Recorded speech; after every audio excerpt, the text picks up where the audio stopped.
بسم اللہ الرحمن الرحیم الحمد للہ رب العالمین والصلاة والسلام علی سید الانبیاء والمرسلین وعلی آلہ واصحابہ اجمعین۔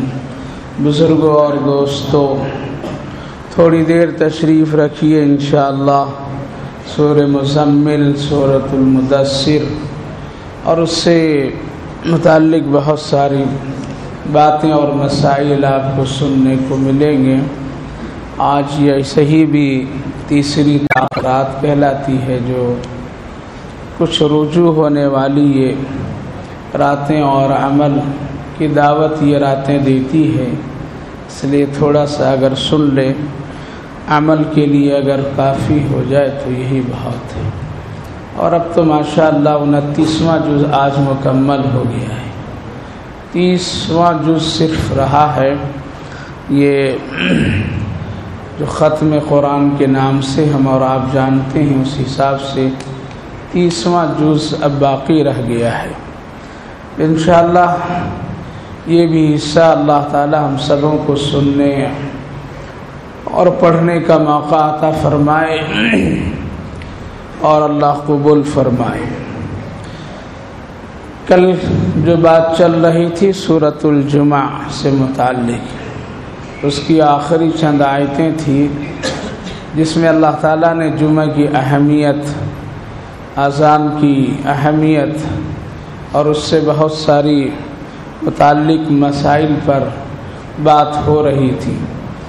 اللہ کے نبی سرور کائنات حضرت محمد رسول اللہ صلی اللہ علیہ وسلم نے ہمیشہ اپنی امت کی فکر میں بہت ساری دعائیں، بہت سارے اعمال کرنے کے لیے اللہ سے نبی نے مانگا تھا، چونکہ ہماری اور آپ کی عمریں اور جو چیز ہے وہ بہت ہی مختصر ہے، اور جو قیامت کا زمانہ قریب آئے گا انسان کی عمر بھی کم ہوگی اور انسان بھی قد کے اعتبار سے بھی چھوٹا ہوگا۔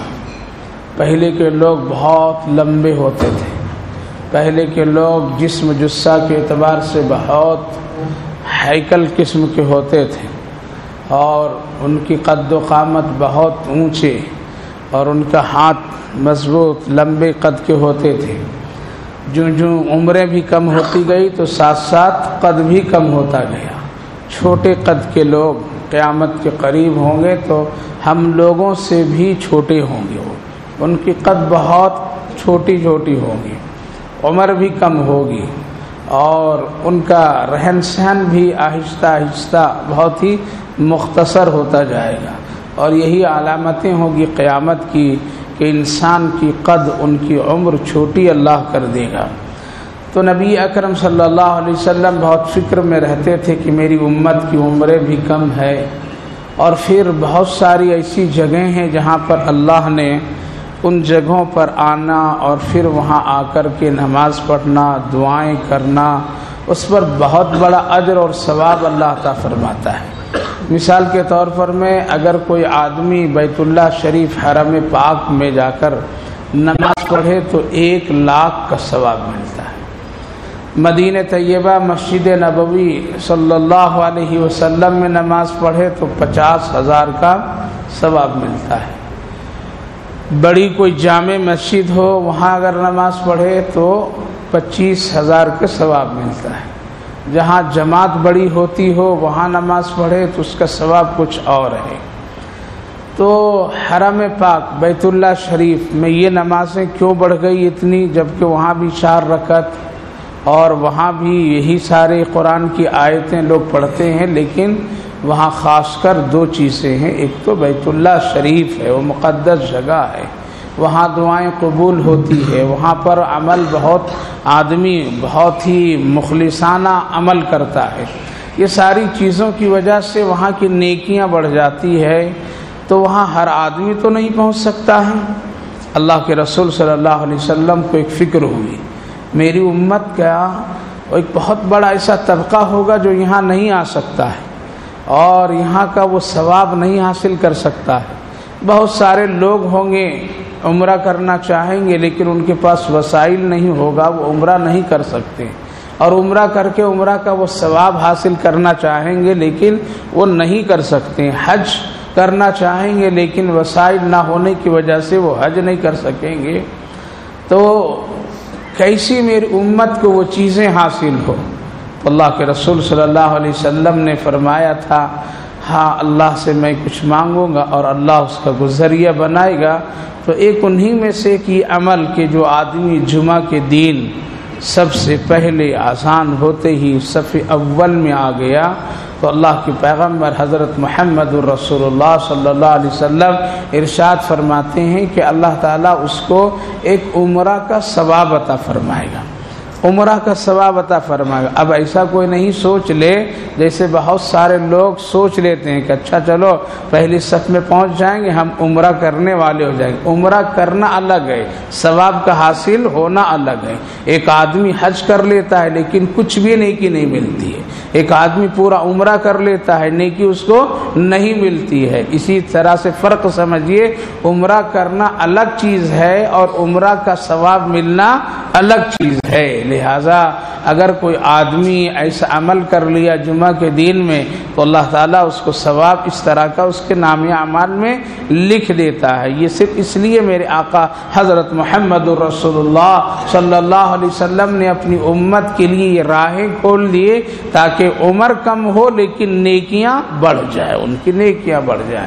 تو جمعہ کی بڑی فضیلتیں ہیں، یہاں تک کہ جو پہلے صف میں آیا تو اس کا ثواب اس سے کچھ کم، اس کے بعد اس سے کچھ کم، ہوتے اگر خطبہ کے وقت تک آیا تو کہتے ہیں کہ وہ ایک صدقہ چھوٹا سا کرنے کا اس کا ثواب۔ لیکن اگر خطیب بالکل اذان شروع ہو گئی اور خطیب ممبر پر بیٹھ گیا تب تو فرشتہ نام لکھنا لپیٹ دیتا ہے اس کو، اور اب نہیں لکھتا ہے۔ اب اگر کوئی آدمی اس کے بعد آیا تو کہا جاتا ہے کہ نماز تو پڑھا اس نے، ادائیگی تو ہوگی لیکن جمعہ میں اس کی شرکت نہیں ہوگی، اسی لیے آدمی کو بہت چوکنا سے اس دن عبادت کرنی چاہیے، ہوشیاری کے ساتھ اس دن اس کو آنا چاہیے۔ اسی لیے یہ سارے مسائل اللہ رب العالمین نے قرآن کی روشنی میں فرمایا۔ اس کے بعد اللہ تعالیٰ نے جو فرمایا جملہ واللہ خیر الرازقین، ہم تم کو بہترین روزی دیں گے۔ کیوں؟ اس لیے کہ یہ جمعہ میں جو کوتاہی ہوگی وہ کمانے کی وجہ سے ہوگی، روزی حاصل کرنے کی وجہ سے ہوگی۔ کوئی دکان میں ہوگا، کوئی ملازمت میں ہوگا، کوئی کسی کام میں ہوگا، کوئی پڑھائی لکھائی میں ہوگا، کوئی لین دین میں ہوگا، مقصد صرف کیا ہوگا؟ روزی حاصل کرنا۔ تو اللہ تعالیٰ نے فرمایا تم اس کی فکر نہیں کرنا بلکہ میں کیا کروں گا؟ روزی تو میں دوں گا، روزی میں دوں گا اور بہترین روزی میں تم کو دوں گا۔ اسی لیے اس کی فکر کر کے تم نماز جمعہ میں تاخیر سے پہنچو، نماز جمعہ کی اہمیت کو چھوڑ دو، ایسا نہیں کرنا۔ اسی لیے اللہ نے فرمایا واللہ خیر الرازقین، اب بہترین روزی دینے والا، برکت والی روزی دینے والا اللہ کی ذات ہے۔ تو میں نے ایک واقعہ سنایا تھا، واقعہ یہ سنایا تھا کہ ایک نوجوان خواب میں دیکھا تھا کہ تمہارے گھر کے چٹان کے نیچے 100 اشرفیاں ہیں، اٹھا کر کے لے لو۔ تو وہ کہا کہ برکت، کہا کہ نہیں برکت ہے۔ پھر دوسرے دن دیکھا خواب میں 60، کہا کہ برکت، کہا کہ نہیں ہے برکت۔ آخر تیسرے دن دیکھا برکت 1 ہے، کہا کہ ہاں اس میں برکت ہے۔ اٹھانے کے لیے وہ تیار ہو گیا، اٹھا کر کے لایا۔ عجیب و غریب خدا کی شان ہے کہ کبھی کبھی پہلے اس طرح کے واقعات ہوتے تھے۔ اب ہم اور آپ کہیں گے حضرت آپ کبھی بھی ایسا واقعہ ہم لوگ پاس نہیں ہوتا، کوئی خواب ایسا آپ نہیں دیکھتے ہیں کہ گھر کے چٹان کے نیچے یا دیوار میں یا کہیں بھی اس طرح کی کوئی روزی مل جائے؟ ہاں ایسی اگر روزی ملتی تو کیا مزہ آ جاتا ہے، لیکن اب نہیں مل رہی۔ کیوں؟ ایک حدیث پاک نبی اکرم صلی اللہ علیہ وسلم ارشاد فرماتے ہیں جب انسان اس روئے زمین پر اللہ کی روزی کی ناقدری کرنے لگیں گے، جب انسان اس زمین پر اللہ کی وحی کو بھول جائیں گے، اور جب انسان آپس میں گالی گلوچ دینے لگیں گے، اور جب لوگ انسان اسلام کی اہمیت اور حضرت محمد الرسول اللہ کے ارشادات کو پس پش ڈالیں گے تو زمین میں جو میں برکتیں رکھا وہ سب کو ختم کر دوں گا۔ ہوں گے بہت سارے ایسے خزانے ہوں گے، لیکن اللہ تعالیٰ اس کو ضائع کر دیا، ختم کر دیا۔ اب وہ چیزیں بہت مشکل ہے کہ وہ حاصل ہوتی اور ملتی ہے۔ لہٰذا پہلے دور میں تو ایسا خوب ہوتا تھا۔ ایک صحابی رسول صلی اللہ علیہ وسلم کئی دن کے فاقے میں وقت گزر رہا تھا، دوپہر کا وقت ہوا، ضرورت اور قضاء حاجت کے لیے باہر گھر سے نکلیں اور جھاڑ کے قریب بیٹھے تو بیٹھے، ایک فکر بھی ان کو ہے، کئی دن کا فاقہ ہے، بچے فاقے میں ہیں، کیا حال ہوگا، تقاضا اپنے ضرورت میں بیٹھے ہوئے ہیں۔ تو ایک چوہا بل سے لایا، ایک اشرفی ڈالا، ایک دینار ڈالا، پھر گیا، پھر لا کر کے پھر ڈالا، پھر آیا، پھر لا کر کے ڈال دیا، 3 ڈالا۔ صحابی دیکھتے رہے یہ کیا ہو رہا ہے بھائی، میں تو ضرورت سے بیٹھا ہوں، استنجے کے تقاضے سے بیٹھا ہوں، اور یہ چوہا کہاں سے یہ دینار لا کر کے میرے سامنے ڈال رہا ہے۔ لیکن وہ لوگ صبر والے تھے، ہم اور آپ ہوتے تو بس اسی حال میں لا کر کے فوراً پکڑ لیتے ہیں، کہیں کوئی دوسرا نہیں لے جائے یا پھر چوہا واپس نہ لے جائے دکھا کر کے۔ لیکن وہ لوگ بہت صابر تھے، صبر کرنے والے تھے۔ فراغت ہوئی، ضرورت سے تقاضے سے فارغ ہو گئے، دینار کو اٹھاتے ہیں، مسئلہ سمجھتے ہیں، یہ جائز ہے میرے لیے، ناجائز ہے، یہ جائز ہے یا ناجائز ہے، یہ لینا ہے میرے لیے صحیح یا نہیں صحیح ہے۔ دل میں بات پیدا ہوتی ہے، کہا کہ کوئی پریشانی کی بات نہیں ہے، حضرت نبی اکرم صلی اللہ علیہ وسلم ہیں، چلیں یہاں پوچھ لیں گے مسئلہ، فوراً پوچھ لیں گے۔ اگر نبی کہہ دیں گے جائز اور شکل بتا دیں گے رکھنے کا تو رکھوں گا، اگر نبی فرما دیں گے ناجائز نہیں رکھنا تم تو نہیں رکھیں گے، بات صاف ہے۔ چاہے فاقہ کئی دین کا ہو، وہ لوگ ابھی کلمہ پڑھتے تھے، لیکن فوراً وہ لوگ اسلام کے پابند ہو جاتے تھے، مسئلے کے پابند ہو جاتے تھے، حلال و حرام کو فوراً سمجھنے لگتے تھے۔ ہم لوگ تو یہ سمجھتے ہیں نہیں ابھی وقت ہے، بعد میں حلال و حرام کی فرق کریں گے، ابھی تو کچھ کر لینے دو۔ لیکن وہ لوگ ابھی کلمہ پڑھتے تھے، ابھی کوئی لمبا وقت نہیں ہوتا تھا، اور ابھی ان کے لیے کوئی دینی مسائل یہاں تک کہ رسول اللہ کے پاس آ کر کے وہ لوگ سیکھ بھی نہیں لیتے تھے، لیکن ان کو کچھ مسئلے پہلے سے اندازہ ہوتا تھا۔ ایمان لانے کے بعد یہ چیز حلال، یہ چیز حرام، تو وہ لوگ فوراً احتیاط کرنے لگتے تھے۔ وہ شخص حضرت اکرمہ رضی اللہ عنہ، جو ابو جہل کا بیٹا، بہت شرارت کیا ہے نبی اکرم صلی اللہ علیہ وسلم کے ساتھ، بہت تکلیف دیا۔ جب باپ ایسا تھا تو بیٹا بھی ویسے ہی نکلا، لیکن اللہ رب العالمین نے باپ کی قسمت میں ایمان نہیں رکھا، اس کی قسمت میں ایمان رکھ دیا تھا۔ بہت شرارت، نبی کو بہت ٹوکتا تھا، بہت سوالات کرتا تھا۔ نبی ایک مرتبہ بیٹھے، کہنے لگا اے محمد اگر یہ چٹان اپنے پاس بلا دو تو ابھی ہم تمہارے ہاتھ میں ایمان لے آئیں گے۔ اللہ کے پیغمبر نے فرمایا صحیح بول رہے ہو؟ کہا کہ ہاں وعدہ کر رہا ہوں آپ سے۔ نبی نے اشارہ کیا، پتھر چل کر کے آ گیا رسول اللہ کے پاس۔ پھر کہتا ہے کہ محمد اگر اس کو وہاں پہ بھیج دو اور میں اپنی آنکھوں سے دیکھ لوں گا تب ایمان لاؤں گا۔ نبی نے فرمایا صحیح بول رہے، وعدہ پکا؟ کہا کہ ہاں۔ نبی نے اشارہ فرمایا اللہ کے حکم سے تم اپنی جگہ چلے جاؤ۔ چٹان ایسا جیسے کوئی انسان چل کر کے جا رہا ہے، اپنی جگہ جا کر کے ٹھہر جاتا ہے۔ کرما کہتا ہے اے محمد یہ تو تیرے سب جادو ہیں، یہ تم تو اپنے جادو سے یہ سب ہم لوگوں کو دکھا کر کے ایک پریشانی میں ڈال دیتے ہو۔ نہیں مان لایا۔ لیکن جب مکہ فتح ہوا اور جب صحابہ کرام پہنچ گئے اور پورا مکہ رسول اللہ صلی اللہ علیہ وسلم کے ہاتھ میں، اور لوگ آ کر کے باری باری ایمان لانے لگے، تو یہ کرما زمانہ اس کو یاد کیا، ہم نے ستایا ہے محمد الرسول اللہ کو، ہم نے ستایا ہے صحابہ کو، آج وہ سب یہاں موجود ہے، پتہ نہیں میرا انتقام لیں وہ اور مجھ کو قتل کر دیں۔ اس لیے وہ رات کو بھاگ نکلا، لیکن اس کی بیوی فوراً آ کر کے ایمان لائی، اور ایمان اس شرط پر لاتی یا رسول اللہ کلمہ تو میں پڑھ لیتی ہوں لیکن ایک چیز کا وعدہ فرما دیجئے کہ میرے شوہر کو آپ امن دے دیجئے، ان کو قتل نہیں کیجئے۔ اللہ کے پیغمبر نے فرمایا جاؤ تمہارے شوہر کو میں امن دے دیتا ہوں، قتل نہیں کروں گا، بلاؤ وہ ایمان لائے، اس کے لیے امن ہی امن ہے۔ عورت بھی پیچھے پیچھے نکلتی ہے اور اکرمہ کشتی پر بیٹھتے ہیں، اور عورت بھی جلدی سے دوسری کشتی پکڑتی ہے، کشتی دونوں آگے پیچھے چل رہی ہے۔ عورت آواز دیتی ہے اکرمہ روک، تیرے لیے میں امن لے لی ہے رسول اللہ سے، جانا نہیں۔ کشتی پیچھے پیچھے جا کر کے برابر ہوتی ہے اور کہتی ہے امن لے کر کے آئی ہوں، آ جاؤ میری کشتی میں واپس چلو، رسول اللہ تجھ کو قتل نہیں کریں گے۔ کہا کہ بات پکی؟ کہا کہ ہاں۔ جب واپسی ہو رہی ہے تو میرے بھائیو بزرگوں رات ہوئی ایک جگہ پر اور تنہائی میں دونوں میاں بیوی رکتے ہیں، تنہائی میں دونوں میاں بیوی رکتے ہیں، رات کا ایک وقت ہے اور دونوں اکیلے، کوئی بھی نہیں ہے۔ یہاں ایک مسئلہ بتانا چاہ رہا ہوں جو زمانے اور آج کے معاشرے سے بہت ہی قربت اور اس کا تعلق ہے۔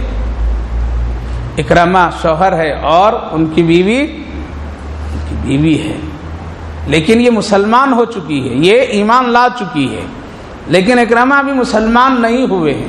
رات ہے، دونوں تنہا، دونوں ایک ساتھ ہیں، رات گزار رہے ہیں۔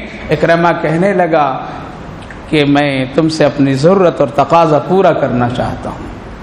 ان کی بیوی جواب دیتی ہے، اکرمہ سنو، میں تمہاری بیوی ہوں اور رہوں گی، لیکن اس وقت یہ مسئلہ جائز نہیں ہے، اس وقت یہ مسئلہ جائز نہیں ہے۔ میں مسلمان، تو ابھی کافر ہے، اگرچہ تو میرا شوہر ہے لیکن تو کیا ہے؟ کافر ہے، اور میں کلمہ پڑھ لی، اور کلمہ میں نے جب پڑھ لی ہے تو مجھ پر وہ تمام احکامات ہو گئے ہیں پابندی کرنے کے لیے، اب تو مجھ سے وہ کام نہیں کر سکتا ہے جو کام تو پہلے کرتا تھا۔ ہاں بعد جب تم اسلام کو قبول کر لے گا تم میرا شوہر، میں تیری بیوی ہے، وہ تقاضے پوری کر لینا۔ اللہ اکبر۔ یہاں رک کر کے ایک مسئلہ، آج کے دور میں ایسے بہت سارے نکاح بہت سارے عمل میں آتے ہیں، نوجوانوں کے ہے پسند ہو گیا، 2 سال 1 سال کے بعد نکاح ہو رہا ہے، 2 سال 1 سال کے بعد نکاح ہو رہا ہے، لڑکا لڑکی، لڑکا کہتا ہے تم تو اب تو میری بیوی ہونے والی ہو، اس لیے اب کوئی حجاب نہیں، کوئی رکاوٹ نہیں۔ لڑکی بھی کہتی ہے تو میرا شوہر ہونے والا ہے، تجھ سے کیا پردہ اور کیا تم سے کوئی چیزیں۔ اس آڑ میں، نکاح کی آڑ میں کتنا سنگین گناہ آج ہو رہا ہے، صرف اس لیے کہ کل تو میری بیوی ہو ہی جائے گی، فرق کیا ہوتا ہے۔ لیکن دیکھیے ابھی وہ کلمہ پڑھی ہے لیکن جواب کیا دیتی ہے؟ اکرمہ نہیں، جائز نہیں میرے ساتھ خلوت کرنا، میرے ساتھ وہ عمل کرنا جائز نہیں، ایمان لاؤ پھر ہمارے ساتھ وہ عمل کرنا۔ تو میرے بھائیو بزرگوں عرض یہ کرنا ہے کہ پہلے کے لوگ صحابہ کرام ابھی وہ زیادہ اسلام میں داخل اور گھستے بھی نہیں تھے، مسئلے کے گہرائی اور باریکی میں پہنچتے نہیں تھے، اس سے پہلے وہ سمجھ جاتے تھے مجھ کو کیا کرنا ہے نہیں کرنا ہے، اور اس پر وہ فوراً عمل کرتے تھے۔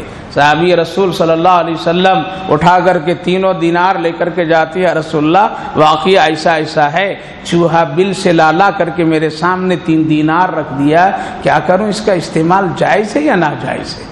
اور میرے پاس فاقہ ہے یا رسول اللہ۔ کل ان کی روزی کہاں سے آتی تھی؟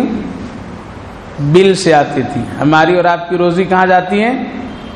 بلوں میں جاتی ہے نا، کیبل بل، فون بل، موبائل بل، انٹرنیٹ بل ہیں، اور کیا کیا بلا بہت ساری چیزیں ہیں، انکم ٹیکس بل، گھر بل، فلاں بل، سب کہاں چلے گئے؟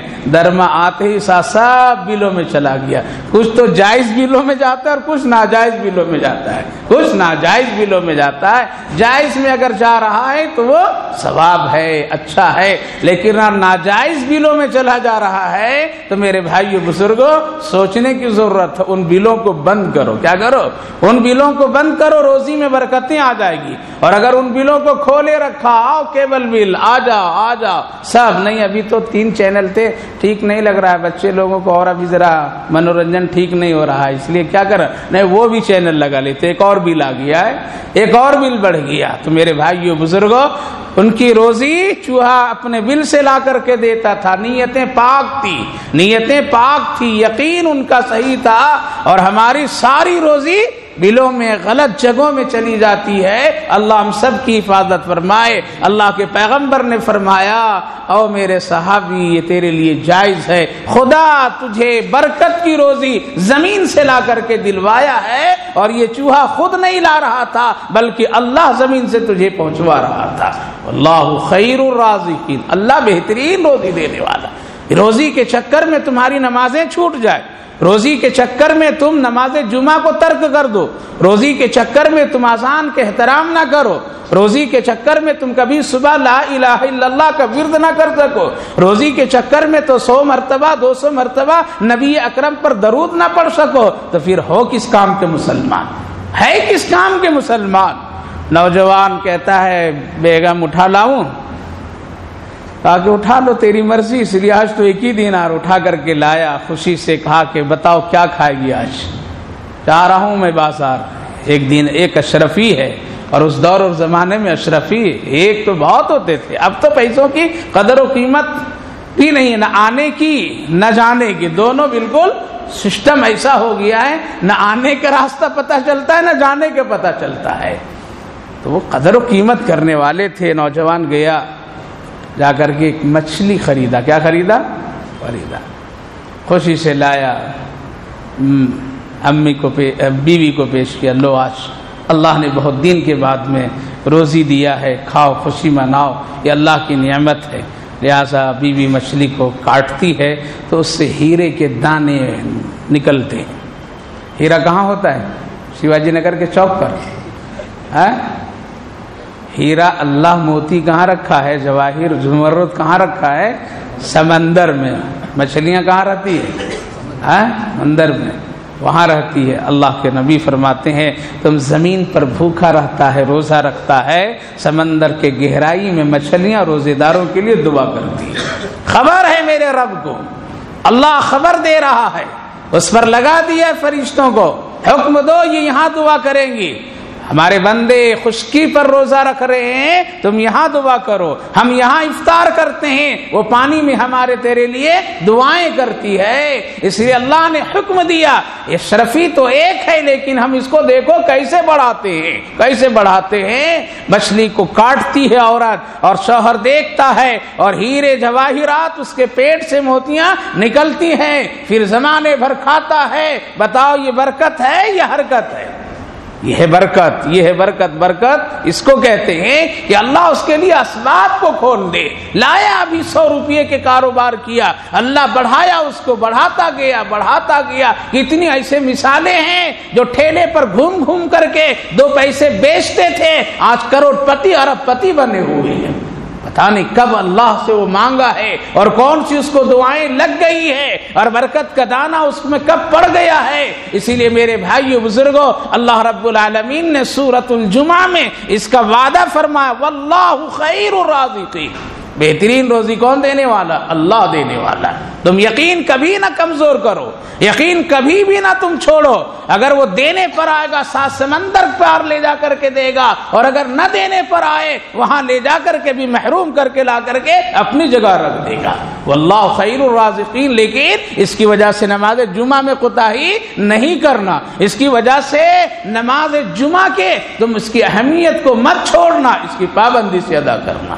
اس سورت پاک کے بعد میں آج جو سورتیں پڑھی گئی ہے، اس سے پہلے 29واں جز، اس میں ایک مشہور سورت ہے سورۃ الملک، جس کو تبارک الذی کہتے ہیں۔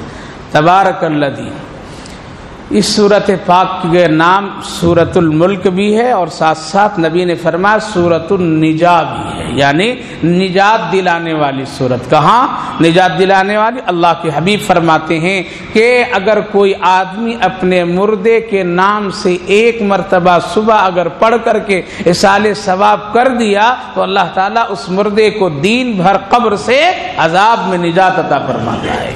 یہ سورت یہ ہے، بہت اہم سورت۔ 1 مرتبہ اگر پڑھ دیا، قبر پر کھڑا ہو کر کے اگر پڑھا تو اور درجہ بڑھا ہے، لیکن کہیں بھی دنیا کے خطے میں بھی رہ کر کے اگر پڑھا 1 مرتبہ اور اس کے نام سے بخش دیا اور کہہ دیا اللہ اس کا پورا ثواب ہمارے والد والدین فلاں فلاں کو دے دے، تو اللہ کے نبی فرماتے ہیں کہ قبر سے دین بھر کے لیے اللہ عذاب اس کو چھوڑ دے گا۔ سورۃ النجا۔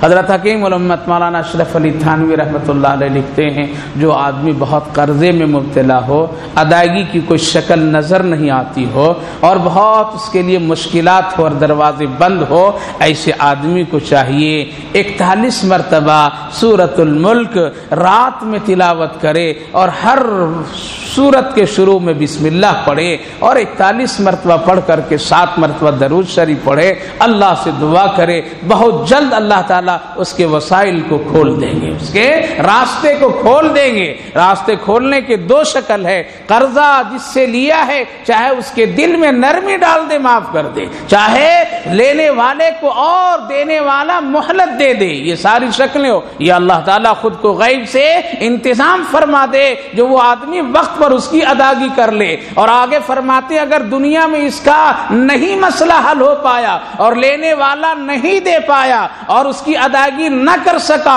اور دنیا سے وہ چلا گیا ہے تو یہ سورۃ الملک پڑھنے کی برکت سے کل قیامت کے دن اللہ تعالیٰ اپنی طرف سے اس کی ادائیگی فرما دیں گے۔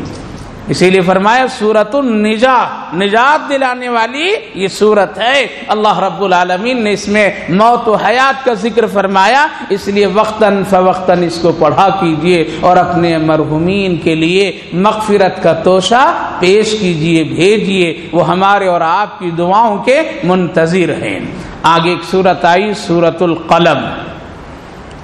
سورۃ القلم، قلم نون والقلم، قلم بڑی عزت والی چیز ہے، بڑی عزت کی چیز ہے، اس سے اچھی چیزیں بھی لکھی جاتی ہے، بری چیزیں بھی لکھی جاتی ہے۔ اسی لیے اللہ تعالیٰ نے قلم کی قسم کھا کر کے اس طرف اشارہ کر دیا، اے قلم والو، اے لکھنے والو، اے قلم پکڑنے والو، ذرا خبردار رہنا تمہارے قلم سے کوئی ظلم نہ لکھ دیا جائے۔ اسی لیے قلم کا قسم اللہ نے کہا، نہ انصافی کے فیصلے نہ صادر کر دینا، کسی کے بارے میں کوئی چیز ایسی نہ لکھ دینا اور اپنے قلم سے نہیں شہادت اور گواہی دے دینا جو میرے کسی بندے کے لیے وہ تنگی اور مصیبت کا ذریعہ بن جائے۔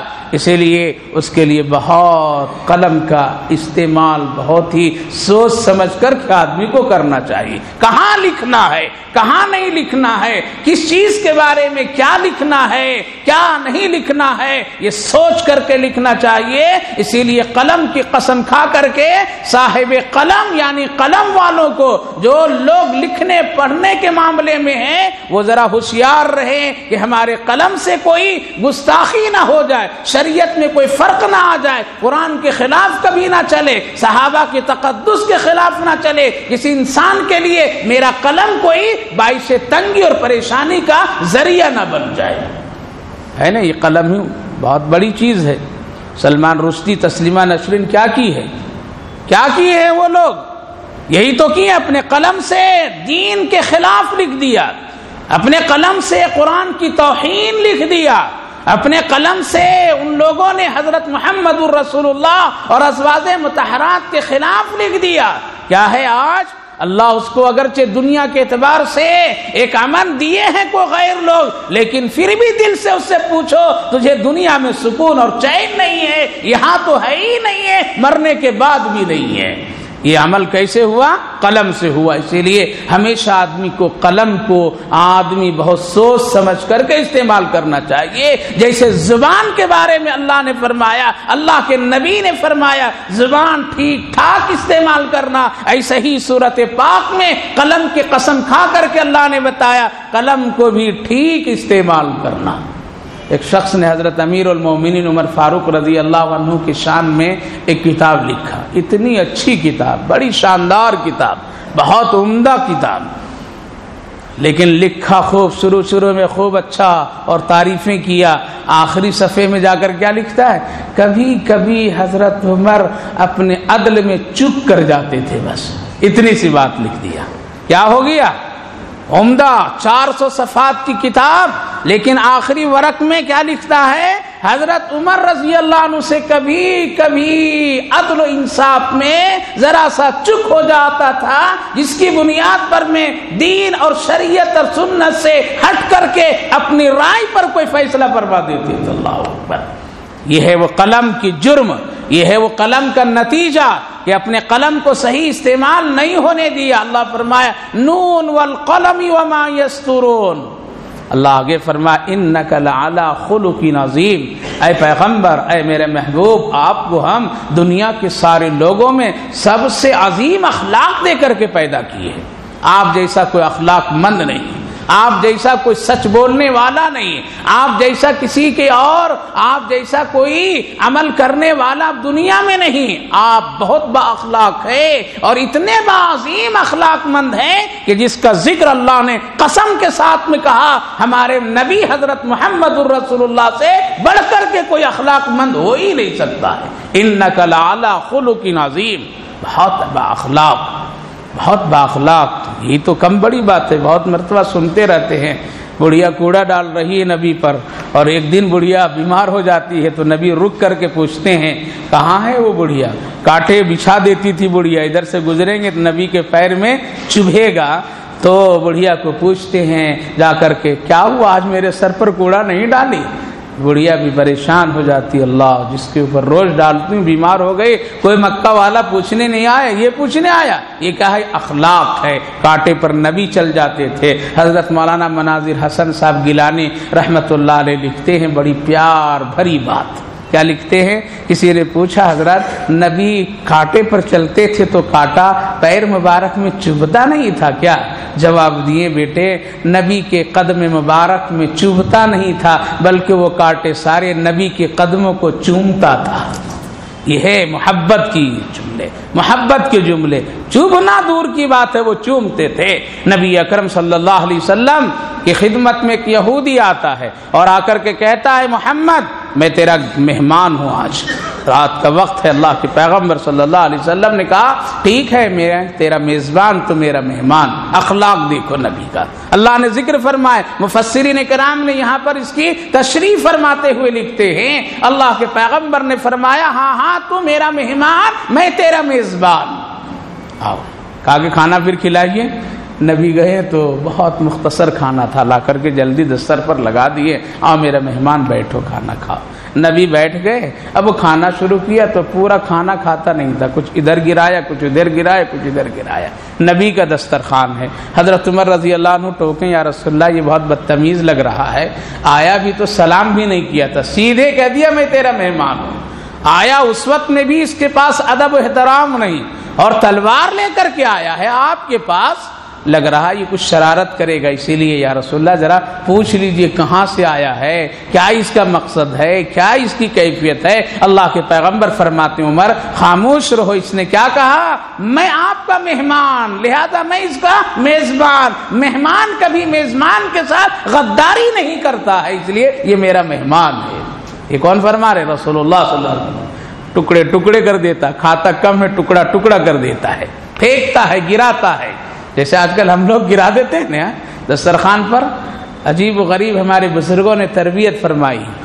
حضرت مولانا مفتی شفیع صاحب رحمۃ اللہ علیہ جن کی مشہور و معروف کتاب ہے معرف القرآن، آج ہم لوگ جو تفسیر کرتے ہیں بیانات کرتے ہیں اسی سے مطالعہ بھی ہم لوگ کرتے ہیں، پڑھو اپنے گھر میں رکھو میرے دوست بزرگوں۔ معرف القرآن انگریزی میں بھی ہے اور اردو میں بھی ہے، اگر گھر میں انگریزی میں عورتیں پڑھنے والی ہو، بچے نوجوان پڑھنے والے ہو، پورا سیٹ منگا کر کے رکھو، کبھی کبھی اس کا مطالعہ کرو۔ قسم خدا کی قرآن کریم کے علوم کو انہوں نے بڑی زبردست اور بڑا آسان طریقے سے پیش کیا ہے۔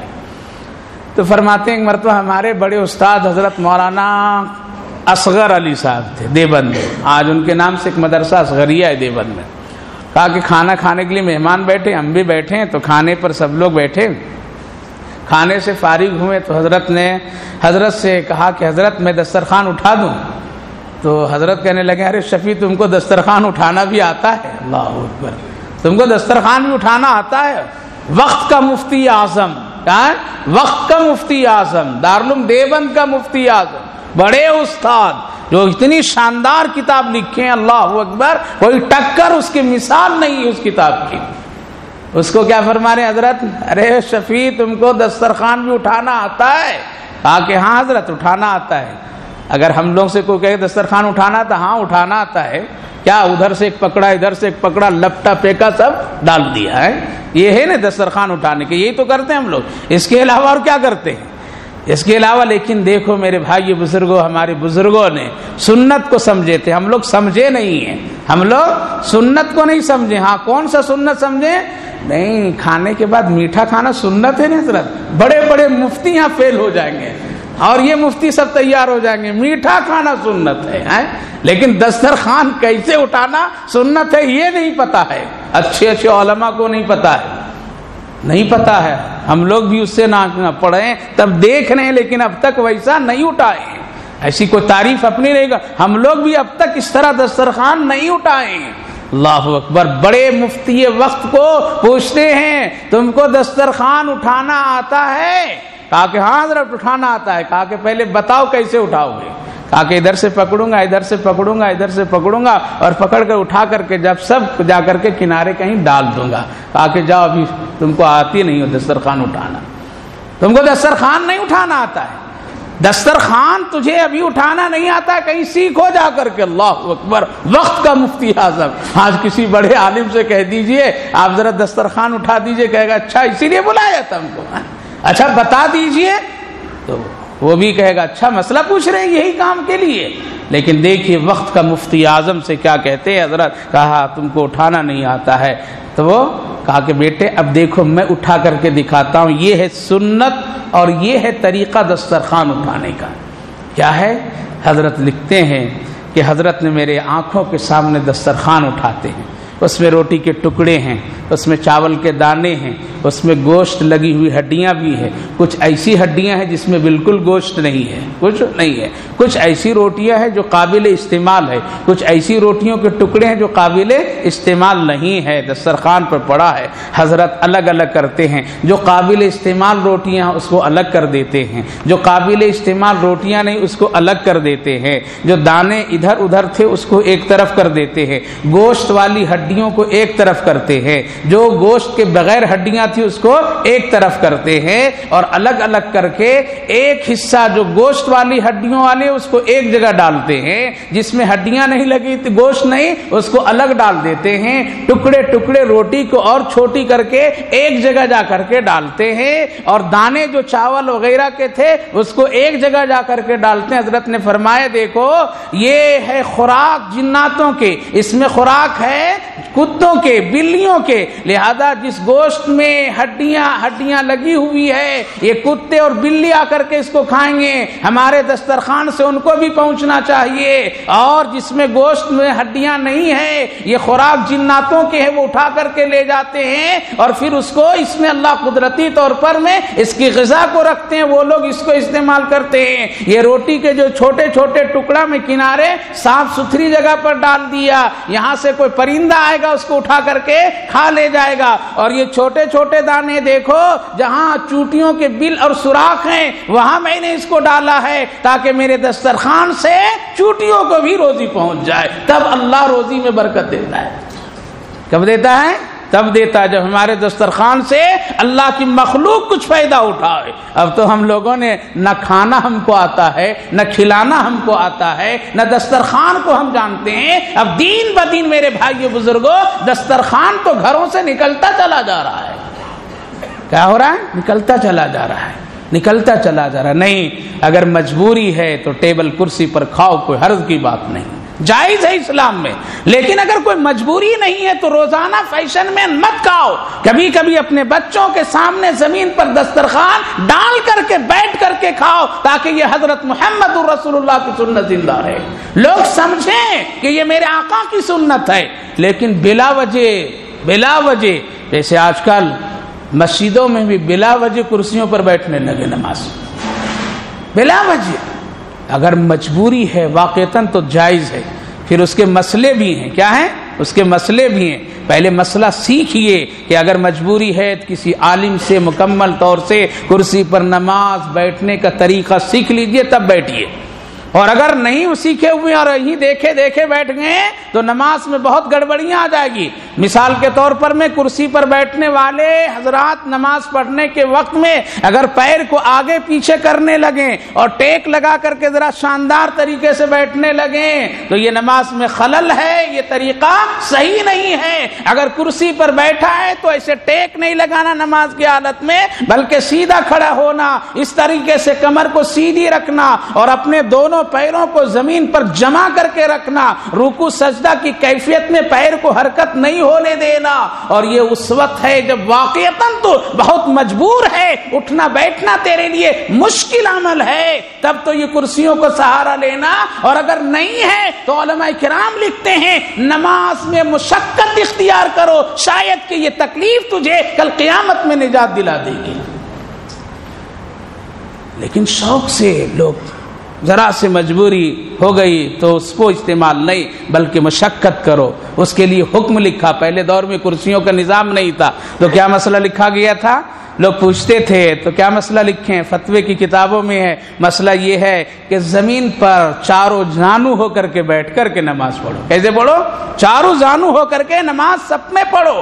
لیکن اب زمانہ ایسا آیا کرسیوں کے تو پڑھیے لیکن اس کے مسائل کو جانیے، سیکھیے، اس کے بعد اس پر عمل کیجیے۔ خیر، بات کہاں سے کہاں جا رہی، ضروری مسئلے تھے اس لیے میں بتا دیا۔ میرے بھائیو بزرگوں، دسترخوان کا استعمال کرنا نبی کی سنت ہے، اس کو اپنے گھروں میں اپناؤ، اس میں برکت ہے۔ بیٹھ کر کے زمین پر کھانے میں برکت ہے، دستر ڈال کر کے کھانا یہ برکت ہے، نبی کی سنت ہے۔ اور اپنے گھر سے وہ کھانے کا استعمال جو نہیں ہے اس کو ذرا سلیقے سے رکھو اور اس کو سلیقے سے ڈالو تاکہ گندگیوں میں، ناپاکیوں میں ہمارے دسترخوان سے وہ روزی اٹھ کر کے ایسی بے حرمتی نہ ہو، اس لیے اس کا خیال کیجیے، ورنہ روزی کی برکتیں نبی نے فرمایا روٹی کے اکرام کرو، اللہ اس میں تجھے برکت عطا فرمائے گا۔ خیر، نبی اکرم صلی اللہ علیہ وسلم دسترخوان پر بیٹھے، وہ کھا رہا ہے، ٹکڑے ٹکڑے کر کے گرا رہا ہے، نبی نے کچھ نہیں بولا، وہ اٹھ کر کے میٹھا کھایا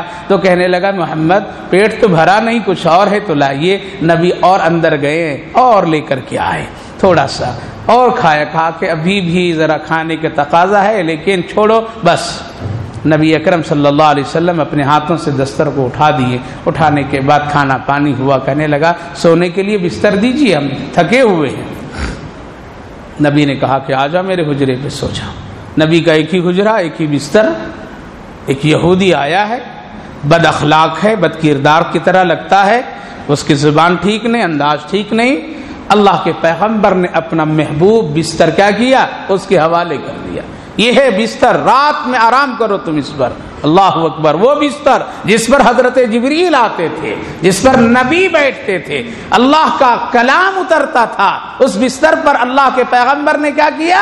ایک ایسے شخص کو جو نبی کو صدمہ اور تکلیف دینے کے ارادے سے نہیں بلکہ نبی کو جانچنے کے لیے آیا ہے لیکن اپنا اخلاق ٹھیک نہیں پیش کر رہا ہے، اور نبی اس کے لیے بستر پیش کر۔ یہی بستر جب حضرت ام حبیبہ رضی اللہ عنہا، جب یہ ابو سفیان کی بیٹی تھی، ایمان جب وہ نہیں لایا تھا، اس وقت مدینہ پہنچے اور سوچے کہ پہلے نبی سے ملنے سے پہلے اپنی بیٹی سے ذرا مل لو، اور گئے ہیں گھر ابو سفیان، تو بیٹی سے سلام کلام کے بعد بیٹی کھڑے کھڑے بات کرتی ہے، بستر سامنے تھا، وہ بیٹھنے کے لیے کوشش کرنے لگا تو حضرت ام حبیبہ نے فوراً بسترا کو موڑ کر کے ایک طرف کر دیا، کہا کہ بیٹھیے اس پر۔ تو باپ کو بہت ناگواری ہوئی، کہا کہ اچھا محمد کے گھر میں آ کر کے باپ کی بھی قدر بھول گئی تو جواب دیتی حضرت ام حبیبہ، اے میرے ابا میں بھولی نہیں ہوں، محمد کے گھر میں باپ کی قدر بھولی نہیں ہوں، بس فرق یہ ہے یہ پاک بستر ہے، اس پر وہی آدمی بیٹھے گا جو پاک ہوگا، آپ کافر ہیں، ابھی اس لائق آپ نہیں ہیں کہ محمد الرسول اللہ کے بستر پر میں بیٹھا دوں آپ کو۔ آپ ایمان لائیے، دیکھیے بیٹھاتی ہو یا نہیں بیٹھاتی، لیکن نبی آج اس کو بسترا دے دیے، بسترا دیا ہے، نبی کے حجرے میں آرام سے سوتا ہے، کہتا ہے محمد کی مثالیں جو توریت میں میں نے پڑھی تھی کہ بہت با اخلاق ہوگا، ہم دیکھیں آیا تو سلام نہیں کیا، نبی پیار بھری باتیں کیا، ہم نے دیکھا کھانا مانگا کھانا کھلا دیا، ہم نے دیکھا پانی مانگا پانی پلا دیا، ہم نے آگے بڑھ کر کے اسی کے سامنے روزی کی ناقدری کی، اس کو بھی اس نے برداشت کیا، ہم آگے بڑھ کر کے بستر سونے کے لیے مانگا، محمد وہ بھی دے دیا۔ لگ رہا ہے توریت میں جو لکھا ہے اور جو ان کے اخلاق بیان کیے گئے ہیں محمد میں پورا فٹ نظر آ رہا ہے۔ اللہ فرماتا ہے انک لعلی خلق عظیم، ہم تم کو اے محبوب سب سے اونچا اخلاق والے بنا کر کے پیدا کیے ہم آپ کو۔ لیکن یہودی کہتا ہے کہ یہ کوئی بڑی چیز نہیں، بھوکا کا کھانا کھلانا ہم بھی دے دیتے ہیں، پیاسے کو پانی پلانا ہم بھی دے دیتے ہیں، میرے گھر میں کوئی آیا سونے کے لیے رات میں مسافر ہے تو ہم اس کو ٹھکانہ دے دیتے ہیں، اور یہ دینا صحیح ہے، مسافروں کو اس کا انتظام کر کے دینا بہت بڑی نیکی ہے، لہذا یہ ٹھیک ہے۔ لیکن دیکھیں کام آگے کر کے کیا کیا اس نے، بستر پر پیشاب پاخانہ سے گھر آلود کر دیا، اس نے کر دیا، پورا ناپاک کر دیا کہ اب دیکھیں گے محمد کیا کرتا ہے۔ لیکن کر تو لیا، لیکن اب محمد الرسول اللہ کی اخلاق سے اس کو تو یہ معلوم ہو رہا تھا کہ محمد کچھ نہیں کریں گے، لیکن محمد کے ساتھیوں کو اگر خبر لگ گئی شاید وہ میرے ساتھ کچھ بدخلقی کریں گے۔ عمر تو اسی وقت سے نظریں اٹھا کر کے دیکھ رہے تھے، یہ آیا ہے بہت شریر لگ رہا ہے، اور پھر اگر ان کو معلوم ہو گیا تو اللہ حفاظت فرمائے۔ اسی لیے رات ہی میں بیچارہ اٹھا اور سیدھے اپنا راستہ لیا، بعد میں ایمان اسلام قبول کر لیں گے، پہلے اپنی جان تو بچا لے۔ عمر سے چلا ہے کچھ دور تو تلوار چھوڑ کر کے گیا، آگے گیا تو نکلا، یاد آئی کو ہو تلوار تو وہی ہے، پیچھے آیا، کہا کہ چلو پہلے تلوار لے لے، ابھی کوئی اٹھا نہیں ہوگا۔ پیارے آقا بار بار جھانک کر کے دیکھتے تھے میرا مہمان کس حال میں ہے۔ جب اب دیکھتے ہیں تو مہمان غائب ہے اور بستر پر ناپاکی پڑی ہوئی ہے۔ اللہ اکبر، اے بلال کہاں ہے، دیکھو تلاش کرو کہیں ادھر ادھر تو نہیں گیا، طبیعت اس کی بگڑی، ہم خیال نہیں رکھ سکیں، میرا مہمان کہاں چلا گیا۔ حضرت بلال ڈھونڈتے ہیں، ادھر ادھر ڈھونڈ کر کے آتے ہیں، کہتے ہیں یا رسول اللہ کہیں نظر نہیں آیا۔ اللہ کے پیغمبر فرماتے ہیں پھر اٹھاؤ، پانی لاؤ، بسترا دو میرے ہاتھ میں، پانی میرے سامنے کر دو، اے بلال میں اپنے مہمان کا حق ادا کروں اور اپنا بستر کو پاک صاف کر لوں جو ناپاک کر دیا ہے مجھ کو۔ اللہ کے پیغمبر کے سامنے پانی رکھا ہوا ہے، بستر اپنے ہاتھ سے اٹھاتے ہیں اور اس کی صفائی کی تیاری کرتے ہیں۔ حضرت بلال حبشی کہتے ہیں یا رسول اللہ میں خادم، میں غلام ہوں، یہ کام ہمارے سپرد کر دیجئے، ہم اس کو کر دیں گے، آپ ہاتھ مت لگائیے۔ اللہ اکبر۔ نبی کا جواب، نبی فرماتے ہیں بلال مہمان میرا تھا، تیرا مہمان نہیں تھا، مہمان میرا تھا، حق میرا ہے، اس لیے میں نے حق ادا نہیں کیا، اس کی پوری خدمت نہیں کی۔ ہو سکتا ہے کل اگر اللہ پوچھے تو کم سے کم یہ ناپاکی صاف کر کے اپنے مہمان کا حق ادا کر لوں، اس لیے تو اپنا کام کر، میں اپنا کام کرتا ہوں۔ اللہ یہ ہے انک لعلی خلق عظیم۔ قرآن کریم میں اللہ نے یوں ہی نہیں فرما دیا، یوں ہی نہیں فرما دیا، بلکہ اللہ نے فرمایا تو ایسا نبی بھی بنا کر کے دیا ہم کو اور آپ کو۔ نہ اللہ نے قرآن میں اعلان کیا تو نبی کی صفت اور خوبیاں بھی ایسا ہی بنایا۔ ادھر وہ تلوار لینے کے لیے آ رہا ہے تو دیکھا بلال سامنے ہاتھ جوڑے کھڑے ہیں اور محمد پاک ناپاکی کو صاف کر رہے ہیں۔ آتا ہے اور پڑھتا ہے، سلام کلام کے بعد پکڑ لیتا ہے رسول اللہ کو اور کہتا ہے اے محمد بستر بعد میں پاک کرنا، پہلے کلمہ پڑھا کر کے مجھ کو پاک کر دو۔ ہم نے دیکھ لیا تو اخلاق کے بلندی پر پہنچا ہوا ہے، دنیا میں کوئی ایسا نہیں ہے اس وقت میں تجھ سے بڑا با اخلاق، انک لعلی خلق عظیم۔ اس لیے میرے بھائیو بزرگوں، سب سے جو بڑی چیز ہے اسلام کی دعوت اور تبلیغ میں، جو بڑا کارنامہ ہے وہ اخلاق ہے۔ کیا ہے؟ اخلاق ہے، بد اخلاقی نہیں۔ اس لیے نبی اکرم صلی اللہ علیہ وسلم نے 53 سال اور پھر ہجرت کر کے جو زمانہ مدینے میں گزرا، جنگ بدر سے پہلے سب اخلاقی سے پھیلائے۔ آپ کیا پھیلائیں؟ اخلاق سے پھیلائیں، کسی پر تلوار نہیں، کسی پر لاٹھی نہیں، کسی پر ڈنڈا نہیں، بلکہ آپ کی دعوت و تبلیغ اخلاق کے ساتھ پھیلی ہے اور ایمان اور اسلام لوگوں کو لانے پر مجبور آپ کا اخلاق کیا ہے۔ آپ تو بدر میں لڑائی سن 2 ہجری میں کی ہے، کتنے؟ سن 2 ہجری میں کیے ہیں، وہ بھی آپ لڑے نہیں ہیں بلکہ اقدام کیے ہیں۔ کہوں وہ لوگ اقدام کیے تھے، آپ نے دفاع کیا ہے۔ مکہ سے چل کر کے آئے ہیں بدر، اور وہ حصہ دور ہے اور مدینہ سے بدر قریب ہے۔ اگر نبی کو لڑنا ہوتا تو یہ مکہ جاتے، صحابہ کو لڑنا ہوتا تو مکہ جاتے، لیکن دنیا کو اللہ کے پیغمبر بتا رہے ہیں ہم جنگ کرنے کے لیے نہیں آئے ہیں، تلوار چلانے کے لیے نہیں آئے ہیں، بلکہ ہم اسلام کو اخلاق سے پھیلانے کے لیے آئے ہیں۔ لیکن ہاں اگر تم میرے سر پر کوئی کام کرو گے تو ہم اس کے دفاع کے لیے بھی تیار رہیں گے۔ یہی وہ چیز جو ہمیشہ مسلمانوں کو تیار رہنا، بزدل نہیں رہنا، بزدل کا شکار نہیں ہونا. اگر ایسا ہو جاؤ گے میرے بھائیوں بزرگوں تو آج قوم زندہ ہو گئی ہے. آج لوگ اپنے لیے تیاریاں کر چکے ہیں اور وہ طاق میں لگے ہوئے ہیں. اس لیے کبھی بھی بزدل نہیں ہو. اور یہ بزدلی تجھے اگر پیدا ہوگی تو کب ہوگی؟ گناہوں سے ہوگی. نماز سے کبھی بزدلی نہیں آئے گی. اس لیے نیکی اور عمل اچھا کرو، انشاءاللہ خود حوصلہ اللہ بڑھا دے گا. اس لیے نبی اکرم صلی اللہ علیہ وسلم نے ہمیشہ اخلاق کی دعوت دی اور اخلاق سے ایمان اسلام کو پھیلائے. تلوار بہت کم اٹھی ہے، صرف جنگ بدر ہے اور جنگ احد ہے، اور اس کے علاوہ بڑی کوئی جنگ نہیں ہوئی ہے. جو بھی جنگیں ہوئی ہے وہ بہت ہی مختصر ہوئی ہے، اس میں جانیں کم گئی ہے، بلکہ خدا نے پہلے فتح عطا فرما دیا ہے. تو میرے بھائیو بزرگوں، جو لوگ کہتے ہیں کہ اسلام تلواروں کے زور سے پھیلا ہے، نہیں نہیں، نبی کے اخلاق سے پھیلا ہے. رکانہ جیسا شخص کہتا ہے اے محمد ہم تو ایمان لائیں گے لیکن شرط ہے میرے ساتھ تم کشتی کر لو. نبی کشتی کے لیے اترتے ہیں، اکھاڑا لگا ہوا ہے، لوگ جمع ہے، مجمع ہے مردوں عورتوں کا. اللہ کے پیغمبر کبھی زندگی میں ایسا عمل نہیں کیے تھے. اور وہ رکانہ بڑا بہادر ہے، عرب کا بڑا پہلوان ہے، کشتی میں کبھی نے اس کو زمین پر کسی نے گرایا نہیں تھا. نبی آگے بڑھتے ہیں، رکانہ پکڑتا ہے، اللہ کے پیغمبر جھٹکا ہلکا سے دیتے ہیں، وہ دھڑام سے زمین پر گرتا ہے. اٹھ کر کے کہتا ہے محمد ابھی تو سنبھلا بھی نہیں تھا، پہلے گرا دیا، مجھ کو یہ شرط منظور نہیں ہے. اللہ کے پیغمبر فرماتے ہیں پھر آ جاؤ رکانہ، اس میں کیا بات ہے. رکانہ پھر پکڑتا ہے جم کر کے، اللہ کے پیغمبر ہلکے سے جھٹکا دیتے ہیں، رکانہ زمین پر ایسا گرتا ہے جیسے کوئی بڑا بہادر اس کو گرا رہا ہے.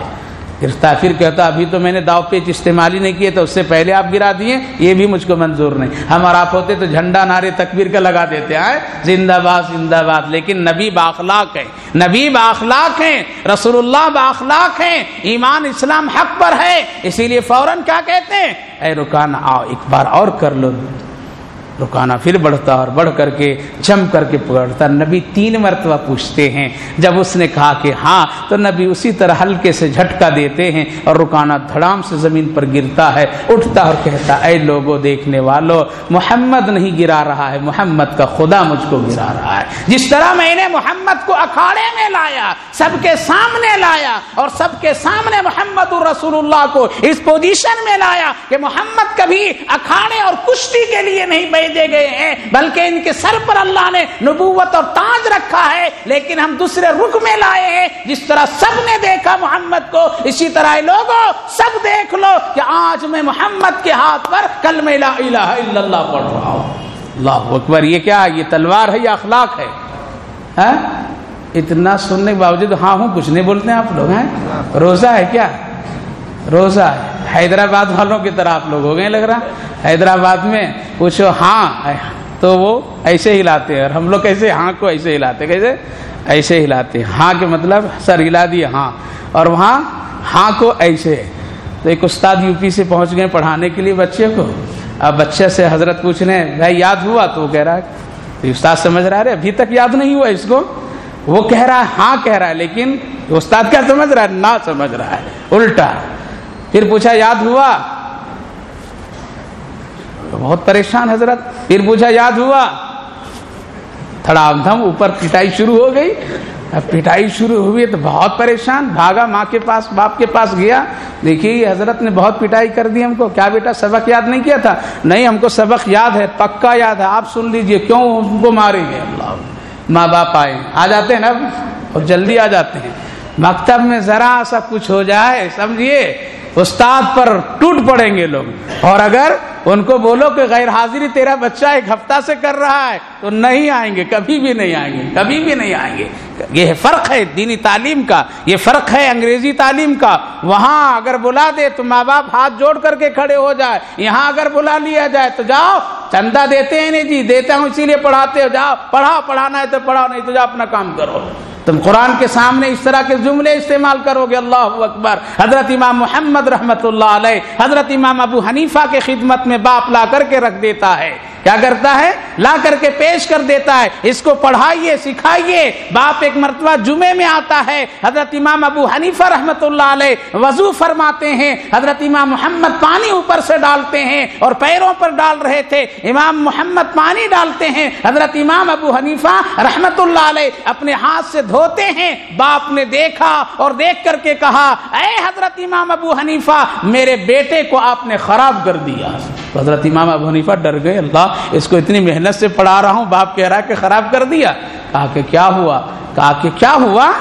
دیکھو قرآن کی تعلیم، استادوں کی قدر کرو، وہ ایک حرف سکھا دے، میرے بھائی بزرگوں قدر کرو، وہ پڑھا رہے ہیں اس کے ساتھ بدسلوکی نہ کرو۔ ماں باپ دوڑ کر کے آ جاتے ہیں، طوفان کھڑا کر دیتے ہیں، میرے لختے جگر کو مار دیا۔ اللہ اکبر۔ دن بھر کھانا ہم لوگوں کو نہیں دیتے تھے اگر سبق نہیں سناتے تھے، کھانا رکھا رہتا تھا، سبق سنا دو تب دیں گے۔ وہ عمل آج یاد آتا ہے کہ میرے استاد نے ہمارے ساتھ کیوں ایسا کیا ہے، اگر ایسا نہیں ہوتا تو انسان بن نہیں پاتا۔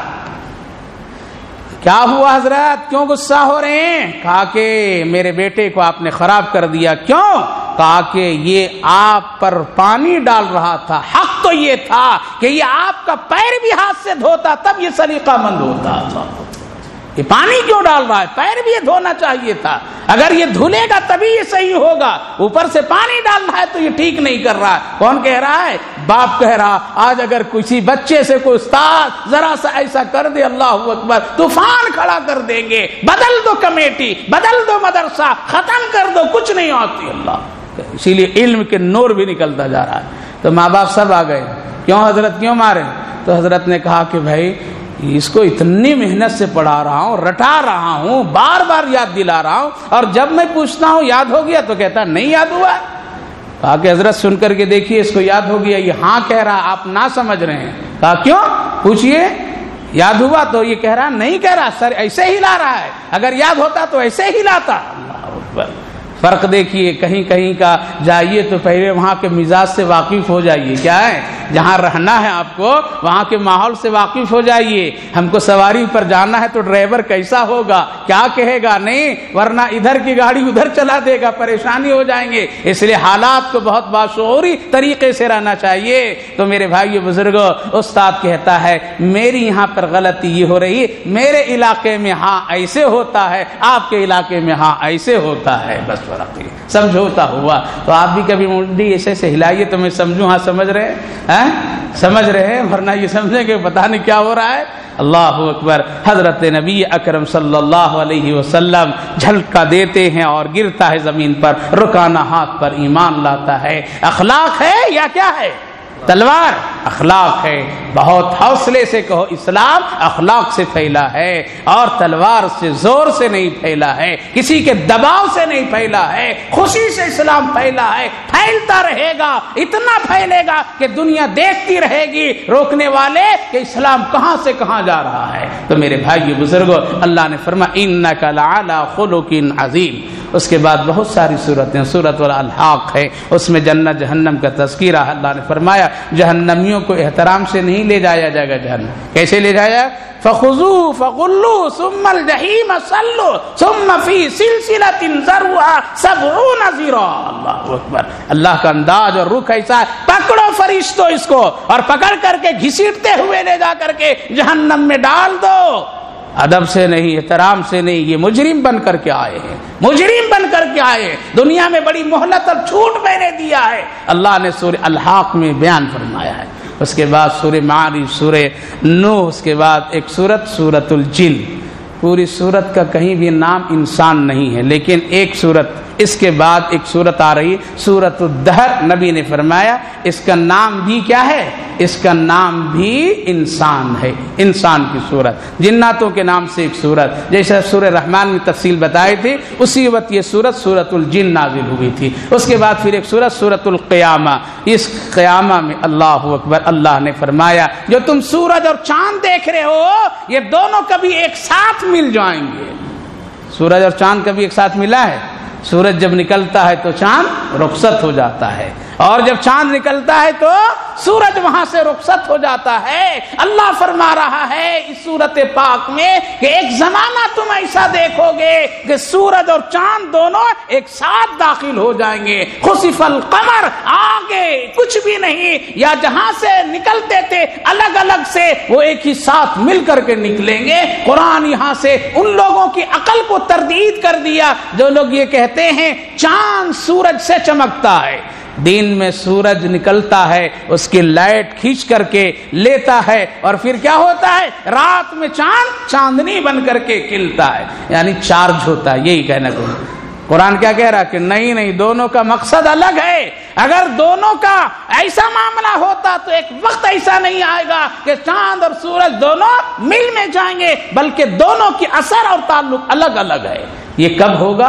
یہ اس وقت ہوگا جب قیامت بالکل قریب ہو جائے گی، تو دیکھو گے میرے بھائی بزرگوں کہ چاند اور سورج دونوں مل کر کے نکل رہا ہے۔ آگے اللہ نے فرمایا کبھی تم دیکھو کہ چاند کے روشنی کو میں چھین لیتا ہوں، کبھی سورج کی روشنی کو روک دیتا ہوں۔ ہوتا ہے نا، سورج گرہن سنے نہیں، یہ کیا ہے؟ یہ ہے اللہ ان لوگوں کو بتایا خبردار تم سورج کو پوچھتے ہو، اس کو خدا سمجھتے ہو، اس کی روشنی بھی میں دین کے اجالے میں چھین لیتا ہوں، اور یہ رات میں چاندنی جو کھل رہی ہے اس کی بھی روشنی میں چھین لیتا ہوں۔ تو لہٰذا اللہ نے اس میں بیان فرمایا، اور آگے پھر فرمایا ہم تم کو ایک دن ایسا کریں گے جیسا سمجھو مردے کو زندہ اور زندہ کو مردے سے نکال دے گا اللہ تعالیٰ، نکالے گا مردے کو زندہ، زندہ سے مردہ، اور مردے سے زندگی عطا کرتا ہے، اور ایک زندہ سے ایک زندگی عطا فرماتا ہے۔ اللہ کا عجیب و غریب نظام ہے، ماں زندہ ہے پیٹ میں بچہ بھی زندہ ہے، ماں مرتی ہے تو پیٹ میں بچہ بھی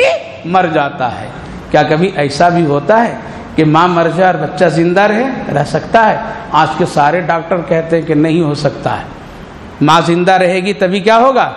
بچہ بھی زندہ رہے گا۔ کیوں؟ ماں کے رگوں سے، نسوں سے اس کے خون کی خوراک اللہ پہنچاتا ہے اس کے پیٹ میں۔ جب ماں کا سسٹم خراب ہو گیا، بچے کا بھی سسٹم ختم ہو گیا، وہ ایک پل بھی زندہ نہیں رہے گا۔ لیکن اللہ فرماتا ہے نہیں، میں مردے کے پیٹ میں بھی زندہ رکھ سکتا ہوں تجھے۔ اور ایک واقعہ ایسا ہوا، بڑا دلچسپ واقعہ سنا دیتا ہوں، بہت دلچسپ واقعہ۔ حدیث پاک میں اور قرآن میں دو حکم ہیں۔ قرآن میں حکم ہے کہ بچوں کو زندہ مت دفن کرو، سن رہے ہیں؟ بچوں کو زندہ مت دفن کرو۔ حدیث میں ہے مردے کا کوئی حصہ کاٹ چھاٹ مت کرو، یعنی جس حال میں مرا ہے اسی حال میں کیا کرو؟ اس کو دفن کرو، یعنی اب داڑھی اوڑھی منڈ مانڈ مت کرو، سمجھے؟ اگر منڈا مرا ہے تو منڈے ہی دفن کر دو، اور جس حال میں اسی حال میں، ویسا نہیں اور شیونگ کر کے ذرا کاجل پاؤڈر لگا کر کے اللہ اکبر، اس وقت بھی بہت سارے لوگ شیونگ کرا دیتے ہیں۔ یہ بہت ہی جہالت کی بات ہے، نہیں کرانا چاہیے۔ ناخن بڑھے رہنے تو کاٹو نہیں، جسم میں کوئی کاٹ چھاٹ کا معاملہ مت کرو، جس حال میں مرا ہے کفن دفن غسل کر کے کیا کرو؟ اس کو دفن کر دو، بس۔ یہ ہے حدیث کا حکم، اللہ کے رسول کے حکم ہے۔ لہٰذا ایک عورت کا انتقال ہوا، اور عورت کے انتقال کے بعد اس کے پیٹ میں بچہ جو ہے وہ زندہ ہے۔ ایک دن گزر گیا ہے پھر بھی بچہ پیٹ میں زندہ ہے۔ مسئلہ لوگ پوچھ رہے ہیں کیا کیا جائے، قرآن حدیث پر عمل کیا جائے یا کیا کیا جائے؟ قرآن کہتا ہے زندہ بچے کو نہ دفن کرو۔ اگر ماں کے ساتھ اس بچے کو دفن کر دیتے ہیں تو کیا ہوتا ہے؟ بچہ زندہ دفن ہو جاتا ہے۔ اور اگر پیٹ چاک کر کے نکالتے ہیں بچے کو تو حدیث کے خلاف عمل ہوتا ہے کہ مردے کو کاٹنا چھانٹنا نہیں، جس حال میں اسی حال میں دفن کرو۔ اب آپ کہیں گے پوسٹ مارٹم، یہ پوسٹ مارٹم قانونی مسئلہ ہے، یہ مجبوری کا مسئلہ ہے، یہ کوئی شرعی چیز نہیں ہے، بلکہ شریعت نے اس کو ایک وقتی طور پر میں جائز قرار دی ہے۔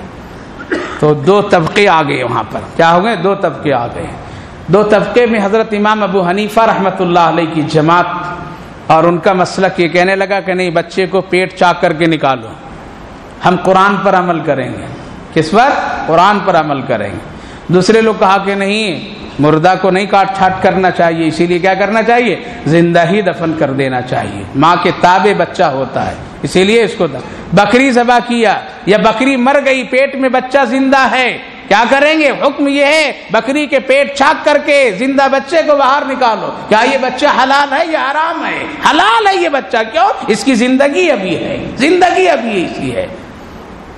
بہت مسئلے بڑھے، یہاں تک کہ ایک طبقہ حضرت امام شافعی رحمۃ اللہ علیہ کی پوری جماعت یہ فیصلہ کر دی نہیں، مردے کے ساتھ ماں مردہ ہے تو بچہ بھی زندہ دفن کر دیا جائے۔ قبر تیار ہو گئی، قبر تیار ہونے کے بعد قبر میں رکھ بھی دیے گئے، پھر یاد آیا ارے بچہ ابھی بھی حرکت کر رہا ہے، زندہ ہے، ایک زندے کو دفن کرنا ٹھیک نہیں ہے، لہذا چلو حضرت امام ابو حنیفہ کے مسلک ہی پر عمل کر لے تاکہ ایک کی جان بچ جائے۔ کس کی؟ ایک کی جان بچ جائے۔ قبر سے باہر نکالا گیا پھر، اور نکالنے کے بعد پھر اس کو چاک کیا گیا پیٹ کو، اور پیٹ سے پھر زندہ بچہ کو نکال دیا گیا۔ حضرت امام ابو حنیفہ رحمۃ اللہ علیہ فرماتے ہیں اللہ نے قرآن میں فرمایا ہے وَإِذَا الْمَوْءُودَةُ سُئِلَتْ بِأَيِّ ذَنبٍ قُتِلَتْ، ہم ان لوگوں سے سوال کریں گے جو لوگ زندہ بچوں کو دفن کر دیتے ہیں۔ لہذا حضرت امام ابو حنیفہ رحمۃ اللہ فرمائے کسی حال میں بھی زندہ بچوں کو دفن نہیں کرنا۔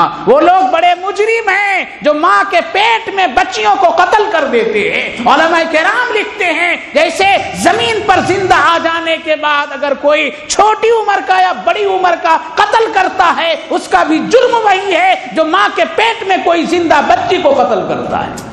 لوگ تو آج اللہ نحن نرزقکم وإیاکم، ہم تم کو بھی روزی دیں گے، تمہارے بچے کو بھی روزی دیں گے، اس ڈر سے تم قتل نہیں کرو۔ زمانہ فیشن ہے، یہودیت غالب ہے، نصرانیت ہمارے معاشرے میں داخل ہے، انگریزیت مزاج ہے، اس لیے میرے بھائیو بزرگوں آج ماں باپ اس کام میں مجرم بنے جا رہے ہیں۔ ایسا کبھی نہیں کرنا، کبھی نہیں کرنا، ورنہ قتل کرنے والوں میں شامل۔ بچہ ہو گیا، معلوم یہ کون بچہ بنا؟ اللہ اکبر، خدا کی عجیب و غریب شان میرے بھائیو بزرگوں۔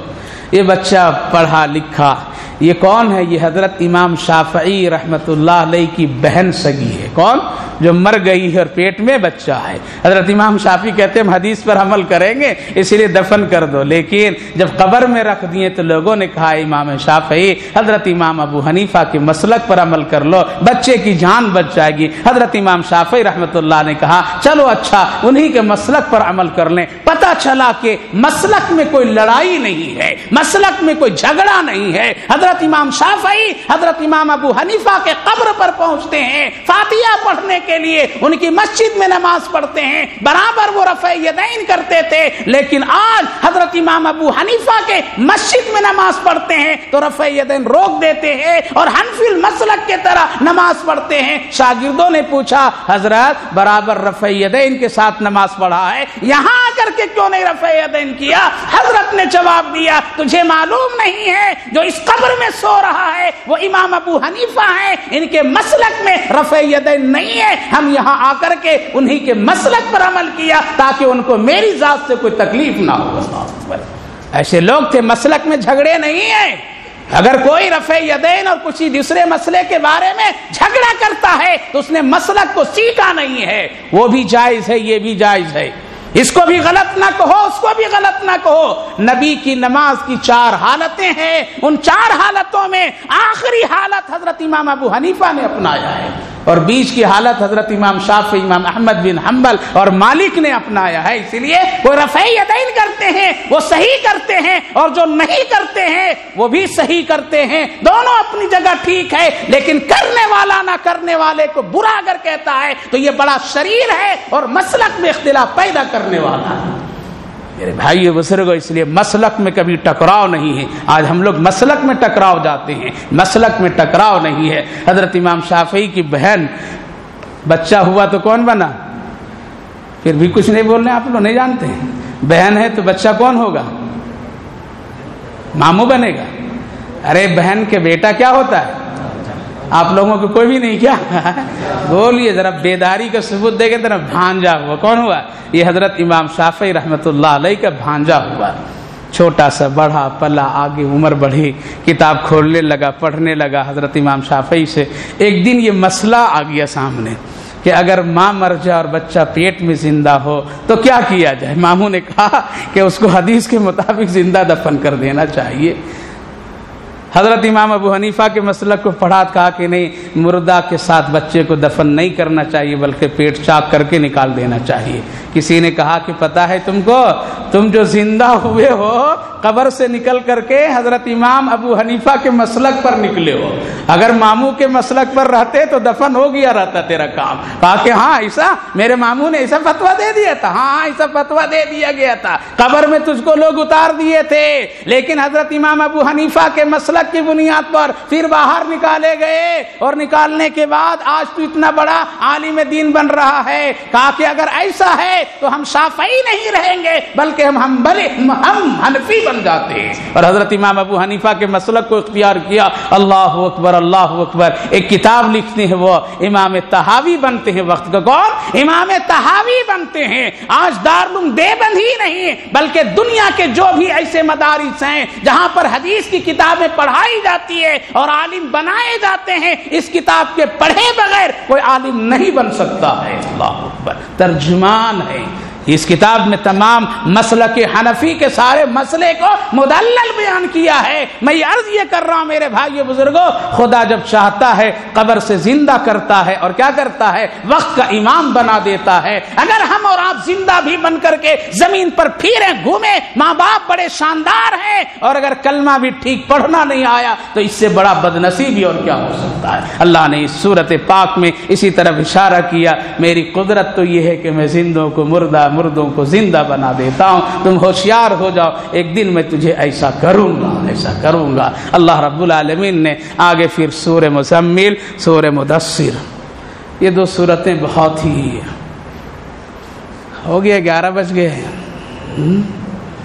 11 بج گئے اور آپ پر 12 بج رہا ہے، 1 گھنٹہ آپ آگے چل رہا ہے، 1 گھنٹہ آگے چل رہے ہیں۔ انشاءاللہ کل بیان کروں گا سورہ مزمل، مدثر، اس لیے اب تو آدھا جز رہ گیا۔ کیا رہ گیا؟ آدھا جز کل پڑھیں گے۔ قاری صاحب سے میں نے پوچھا کل کتنا پڑھیں گے؟ کہا بہت مختصر پڑھیں گے۔ کہا کہ ٹھیک ہے، تو میں ادھر سے آگے بڑھوں گا، آپ ادھر سے آگے بڑھیے۔ اس لیے انشاءاللہ کل سورہ مزمل اور مدثر، اس کے بعد اما پارے کے بہت ساری صورتیں اور بہت ساری ایسی چیز ہیں۔ سورہ مزمل ضرور سنو، اگر نہیں سنا تو پورے رمضان میں کچھ بھی نہیں سنا۔ سورہ مزمل اگر نہیں سنے نا آپ تو رمضان بھر کچھ بھی نہیں سنا، اس لیے سورہ مزمل سن کر کے جاؤ۔ اللہ نے کتنا پیارا انداز اختیار کیا ہے، نبی کو کیا کیا کہا ہے، کس طرح سے کرنے کا حکم دیا ہے، اور نبی کیا کی۔ سورت بڑی اچھی ہے، اور آگے ایک سورت سورہ مدثر ہے، یہ سب قرآن کے نزول میں دوسرے نمبر کی سورت ہے۔ کیا ہے؟ آپ سے کوئی پوچھے دوسری نمبر کی سورت کیا ہے تو کیا بتائیں گے؟ سورہ بقرہ، لیکن کیا ہے؟ سورہ بقرہ نہیں، سورہ مدثر ہے۔ اس لیے کل سنو سورہ مدثر اور سورہ مزمل، اور آگے بہت ساری دلچسپ باتیں آئے گی انشاءاللہ۔ اللہ آپ کے سننے کو اور ہم کو کہنے کو اور ہم دونوں کو عمل کرنے کو، ہم دونوں کو عمل کرنے کی توفیق عطا فرمائے، آمین یا رب العالمین۔ اللہم صلی علی سیدنا نبینا حبیبنا مولانا محمد وبارک وسلم علیہ۔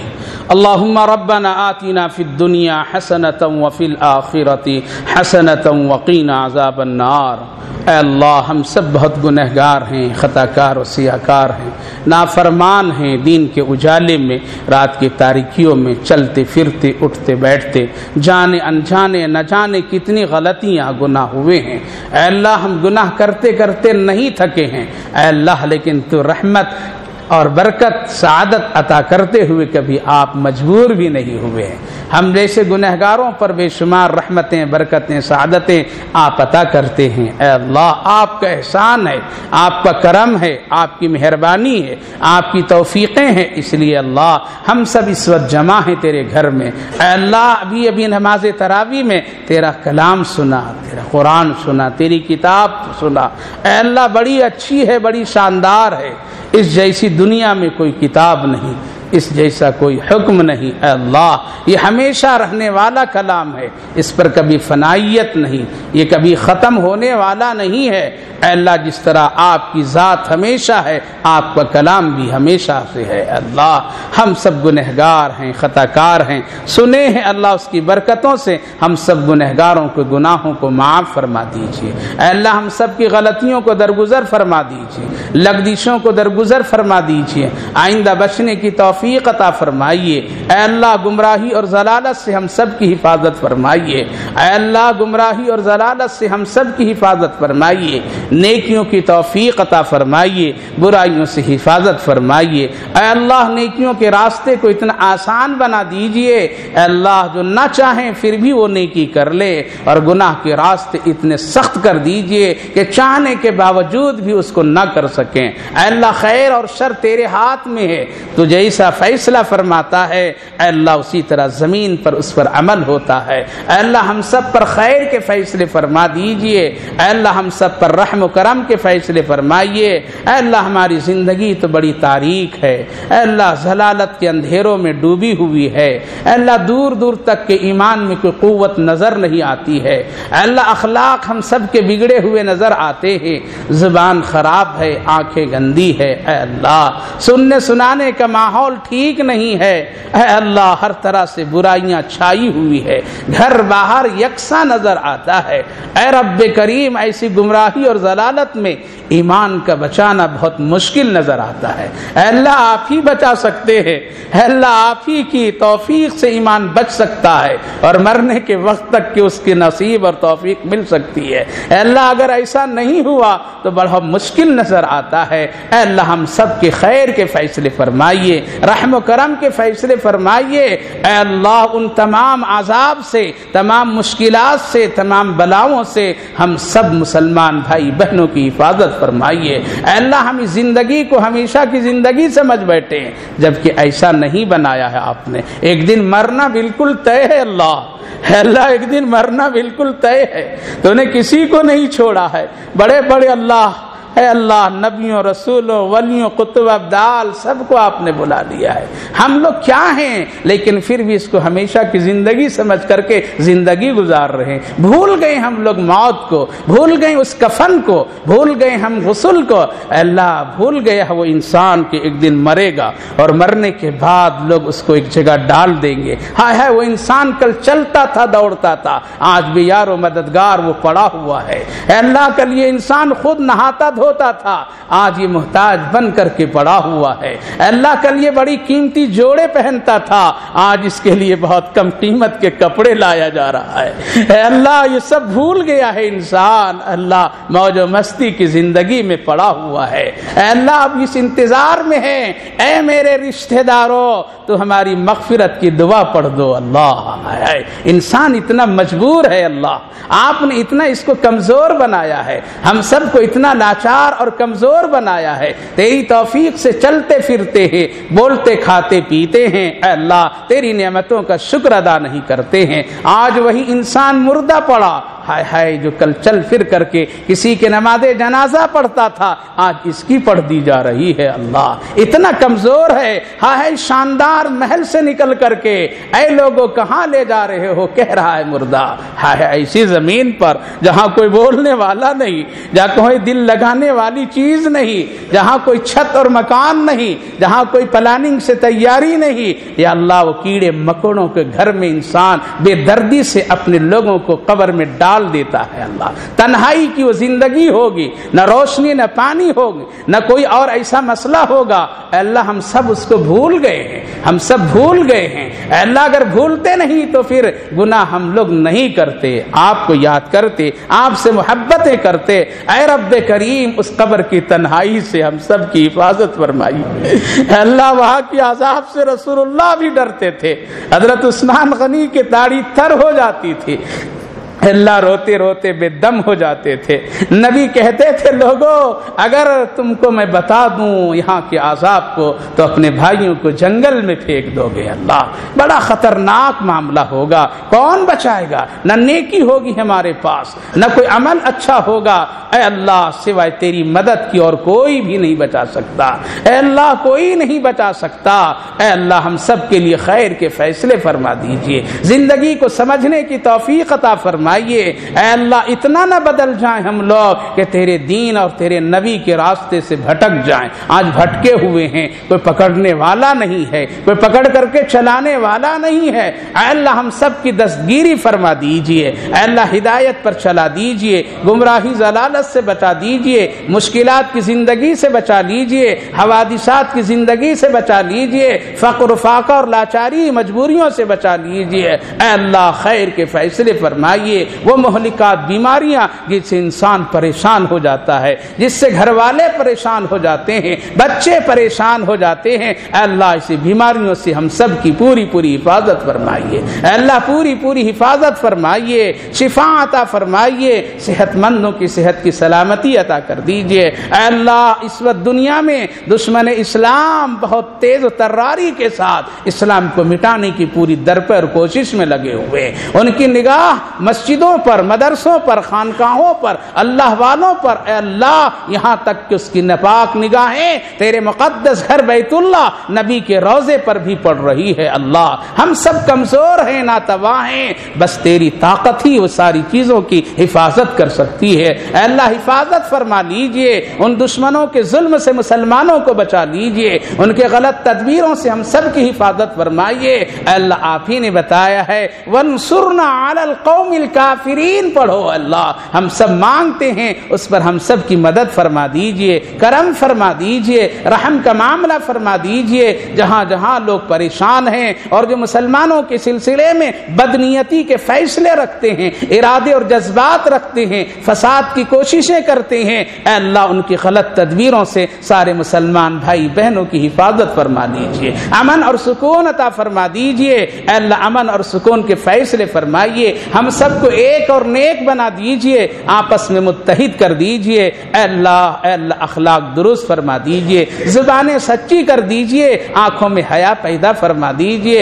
اے رب کریم زمینی اور آسمانی بلاؤں سے آپ ہم سب کی حفاظت فرمائیے۔ یقیناً آپ عبرت کے لیے کہیں زلزلہ اتار دیتے ہیں، کہیں سیلاب اور طوفان بپا کر دیتے ہیں، کہیں ظالم بادشاہوں کو ظلم اتار دیتے ہیں۔ اے اللہ ان تمام حوادثات سے ہم سب مسلمانوں کی حفاظت فرمائیے، اور جہاں جہاں پریشانیاں ہیں اے اللہ ان سب کی پریشانیوں کو دور فرمائیے، زندوں کو سلامتی عطا فرمائیے اور مردوں کی مغفرت فرما دیجئے۔ یہاں جتنے لوگ بیٹھے ہیں ہر ایک کے گھر سے اے اللہ تیرے دربار میں پہنچے ہیں بہت سارے لوگ، کسی کے ماں باپ ہیں، بھائی بہن ہیں، رشتہ دار ہیں، اے اللہ سب کی مغفرت فرما دیجئے، اللہ والوں کی مغفرت فرمائیے، ان کی مغفرت میں ہم سب کو شامل فرما دیجئے۔ جو لوگ دین کی خدمت میں لگے ہیں اے اللہ اس کو ترقی اور حوصلہ اور ہمت عطا فرمائیے، اے اللہ اس کے کاموں میں برکتیں عطا فرمائیے، جن کے مال تیری رضا کے لیے زکوٰۃ کی شکلوں میں لگی ہے اللہ اس کو قبول فرما لیجئے اور اس میں برکتیں عطا فرمائیے۔ اے اللہ جو لوگ بھی دین کی خدمت اپنی صلاحیت و طاقت سے کر رہے ہیں اللہ اس کو قبول فرما لیجئے۔ اے اللہ ہماری ان مانگی ہوئی دعاؤں کو آج کی رات میں جو برکتیں، رحمتیں، سعادتیں آپ نے رکھی ہے اللہ اس کی برکتوں سے خصوصاً نبی اکرم صلی اللہ علیہ وسلم کے صدقے طفیل میں قبول فرمائیے۔ اللہم ربنا تقبل منا انک انت السمیع العلیم وتب علینا انک انت التواب الرحیم وصلی اللہ تعالی علی خیر خلقہ محمد وعلی آلہ واصحابہ اجمعین برحمتک یا ارحم الراحمین۔